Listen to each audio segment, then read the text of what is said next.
여러분, 화학계에도요, 수십 년 동안 그 누구도 풀지 못했던 미세 사건이 있었습니다. 정말 최고의 과학자들 머리를 아프게 만들었던 사건이죠. 오늘은 바로 그 미스테리를 해결하고 심지어 노벨상까지 받게 된 한 발견에 대한 이야기를 따라가 보려고 합니다. 자, 저와 함께 이 화학계의 미제 사건 한번 파헤쳐 보실까요? 이야기의 시작은요, 1970년 스웨덴의 한 신문 만평으로 거슬러 올라갑니다. 거기 이런 질문이 나와요. 구스타브? 보레인이라는 거 본 적 있어요? 정말 재치 있는 질문이죠? 왜냐하면 구스타브는 물론이고 아마 지금 이걸 듣고 계신 여러분 중에서도 보레인을 직접 본 사람은 아무도 없을 거거든요. 저도 마찬가지고요.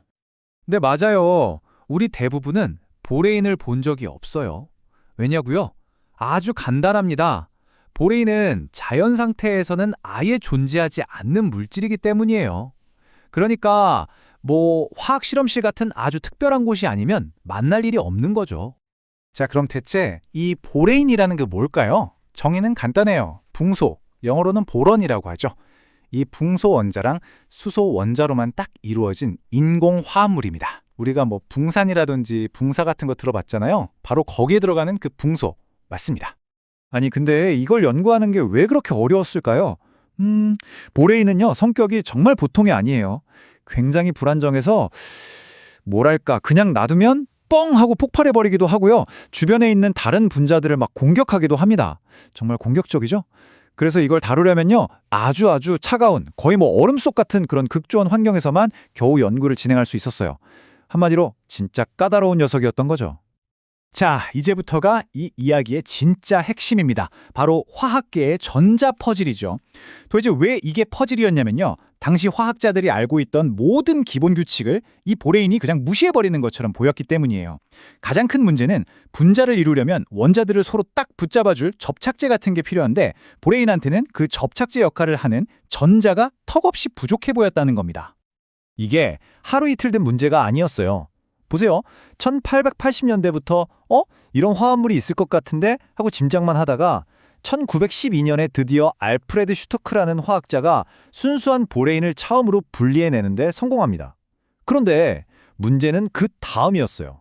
이걸 만들어내긴 했는데 도대체 얘네가 어떻게 생겨 먹은 건지 그 구조를 1950년대가 될 때까지도 아무도 설명하지 못했다는 거죠. 무려 40년 가까이 풀리지 않는 미스터리로 남아있었던 겁니다. 문제가 뭔지 좀 더 쉽게 비교해 볼까요? 자, 우리가 잘 아는 프로페인 가스 같은 일반적인 분자들은요, 아주 상식적이에요. 원자 두 개가 있으면 그 사이에 전자 두 개가 딱 들어가서 서로를 단단하게 묶어주는, 이걸 이전자 결합이라고 하거든요. 이게 기본 규칙이에요. 근데 보레인은요? 이 규칙을 따르기엔 전자가 너무 부족한 거예요. 전자 부족 상태인 거죠. 마치 건물을 지어야 하는데 나사가 절반밖에 없는 상황이랄까요? 그런데 이상하게도 건물은 무너지지 않고 서 있는 거예요. 화학자들 입장에서는 아니 이게 어떻게 가능하지? 하고 머리를 쥐어뜯을 수밖에 없는 노릇이었죠. 바로 그때 이 수십 년 묵은 미제 사건을 해결할 해결사가 등장합니다. 바로 이 이야기의 주인공 윌리엄 립스컴 교수입니다. 1954년 그가 이 풀리지 않는 문제에 본격적으로 뛰어들기 시작했죠. 립스콤 교수는 정말 집요하게 이 문제를 파고들었어요. 접근법도 아주 체계적이었죠. 첫째, 이론적으로 가능한 모든 경우의 수를 다 계산해봤습니다. 만약 이렇게 결합하면 어떨까, 저렇게 결합하면 하고 말이죠. 둘째, 그냥 머리로만 생각한 게 아니라 X선 같은 실제 실험 장비를 동원해서 분자가 진짜로 어떻게 생겼는지 그 모양을 직접 관찰했어요. 그리고 마지막으로 당시로서는 최첨단이었던 컴퓨터 계산을 이용해서 이 결합의 비밀을 아주 깊숙이 파헤쳐 들어갔습니다. 그리고 마침내 이 이야기의 클라이맥스에 도달합니다.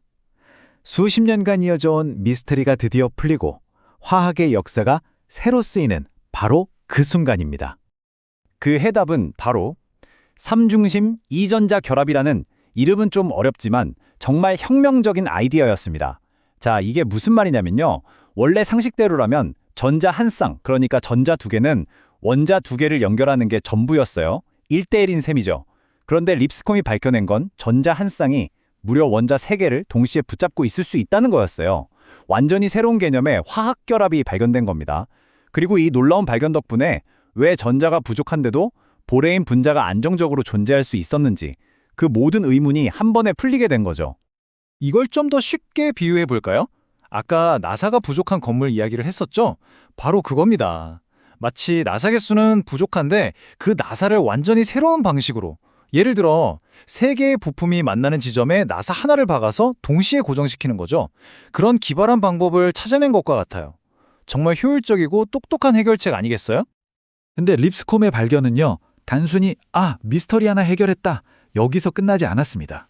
이 발견은 그야말로 화학이라는 학문에 새로운 지평을 열어젖힌 거대한 사건이었어요. 이 발견이 가져온 영향은 정말 엄청났습니다. 이전까지는 그냥 주먹구구식이었는데 이제는 어떤 보레인 분자가 안정적일지 미리 예측할 수 있게 됐고요. 또 얘네들이 어떤 조건에서 어떻게 반응할지도 이해하게 된 거죠.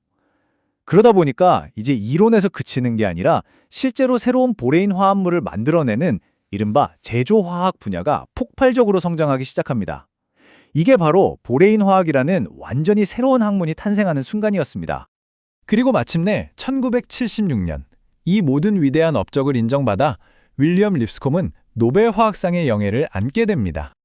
당시 노벨상을 수여한 스웨덴 왕립 과학 아카데미가 이런 말을 남겼습니다. 한 명의 연구자가 거의 맨손으로 시작해서 하나의 거대한 학문 분야 전체를 쌓아 올리는 경우는 지극히 드뭅니다. 이 말 그대로예요. 립스콤 교수는 말 그대로 보레인 화학이라는 새로운 분야를 혼자서 개척하고 그 기틀을 다 닦아놓은 겁니다. 보레인의 미스터리를 푼 이 놀라운 이야기를 듣고 나니 이런 생각이 들지 않으세요? 지금 우리가 보기엔 도저히 불가능해 보이는 그런 과학적 난제들 중에서도 어쩌면 미래의 립스콤 같은 위대한 발견자를 조용히 기다리고 있는 또 다른 미스터리가 있지 않을까요?